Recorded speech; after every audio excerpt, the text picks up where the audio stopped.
Bonjour à tous et à toutes, bienvenue dans votre rendez-vous astro pour la semaine du 7 au 13 juillet.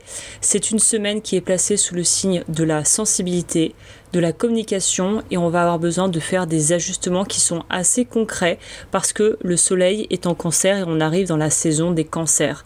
Donc le signe du cancer, c'est un signe qui peut à la fois être doux, introspectif, un petit peu, on va dire, renfermé sur lui par moment, qui peut être dur à comprendre ou à cerner et qui peut aussi se rétracter dans sa coquille s'il ne se sent pas en sécurité. Donc, le fait qu'on soit dans la saison du cancer nous invite à revenir à vraiment aux besoins essentiels dans nos vies.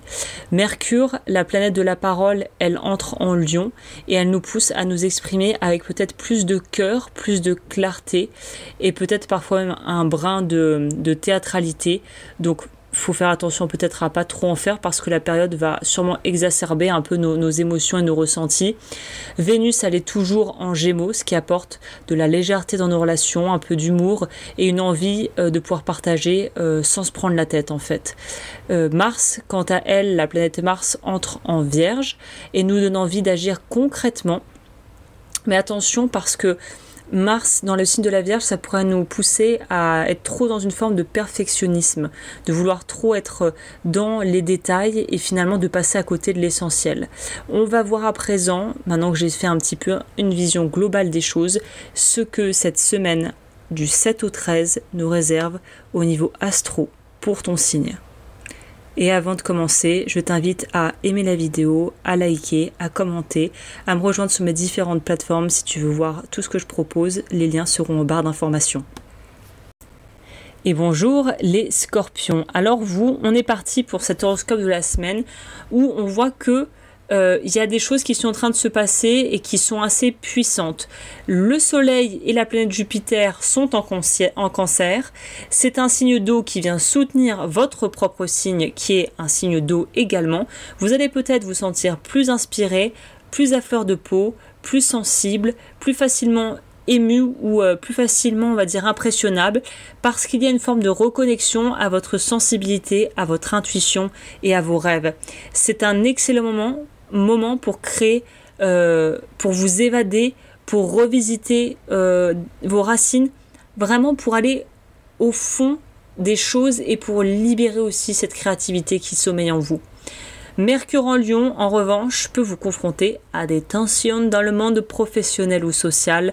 Donc, ça sert à rien de vouloir tout contrôler. Là, on vous dit de pas tomber dans une posture qui pourrait être trop défensive parce que vous pouvez affirmer vos choix, vos envies, sans vous sentir soit écrasé, soit en ayant l'impression qu'il faut absolument manger du terrain sur l'autre et vouloir arriver dans ce rapport de force, de dominant-dominé. On vous dit de tombez pas là-dedans parce que ça peut plus finalement montrer une image de vous qui ne révèle pas déjà qui vous êtes vraiment, mais ça pourrait aussi chez entre guillemets vos adversaires ou des concurrents vous montrer sous un jour qui montre des failles et des faiblesses qu'il vaudrait peut-être mieux laisser cacher pour voilà, défendre vos intérêts.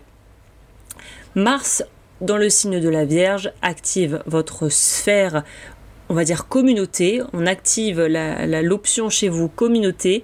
Et il y a peut-être des tensions en ce moment dans vos amitiés ou votre réseau de gens avec qui vous bossez ou vous évoluez. Peut-être que c'est la période pour faire un tri, pour aussi apprendre à déléguer. Mais en gros, ne pas vous disperser, ne pas vous perdre. Et puis aussi, peut-être que c'est à travers cette fameuse... Profitons, en fait, profitez du momentum, du moment. Si Mars en Vierge active quelque chose qui est en lien avec les relations et la façon dont fonctionnent aussi les relations, parce que pour moi, la Vierge, c'est aussi, il y a une notion de hiérarchisation des relations et de la structure dans laquelle vous bossez ou votre famille, voilà. C'est peut-être aussi un révélateur. Si vous commencez vraiment à voir que vous y a des accrochages et des différences inconciliables, irréconciliables avec des gens, ben en fait, c'est peut-être qu'il faut juste les dégager à un moment donné. Donc, il y a peut-être quelque chose à voir de cet ordre-là. Ah oui, alors... Lilith, la Lilith, elle est en Scorpion, dans votre signe, donc ça peut peut-être réveiller chez vous une forme de radicalité intérieure, soit de la méfiance, de la jalousie. En fait, c'est un peu vos aspects ombres, vos traits de caractère que vous savez ne pas être très bons pour vous, qui vont être peut-être légèrement amplifiés. Donc attention, parce que vous pourriez vous sentir un peu incompris ou laissé de côté. Si vous n'arrivez pas à transformer la noirceur et les endroits où ça peut un petit peu se réactiver, en fait, pour vous, ça va être un peu comme brûler la ficelle par les deux bouts. Donc là, essayez de ne pas, comme disent les Américains, je crois, burn bridges, ne brûlez pas le pont, traversez. Pour la planète Chiron qui nous parle de guérison, Chiron est en bélier. Je sais pas si on dit Chiron ou Chiron en fait, si quelqu'un sait dans les commentaires, j'ai jamais su.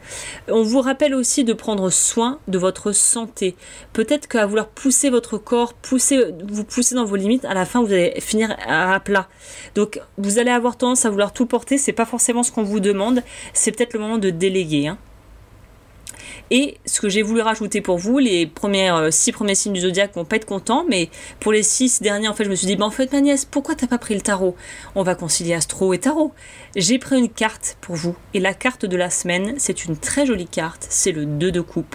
C'est la carte baume au cœur, c'est la carte, on parle d'amour, mais pas que romantique, on parle de relations, on parle d'amitié, on parle de relations sincères, profondes.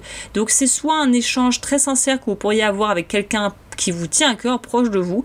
Ça peut aussi nous signifier une rencontre à venir sur le plan sentimental ou une relation tout simplement où on est en miroir. Cette semaine, ne refusez pas la tendresse, ne refusez pas la douceur. Recevez ce qui vous est offert sans chercher à décortiquer, à vouloir comprendre le pourquoi du comment de la chose. Voilà.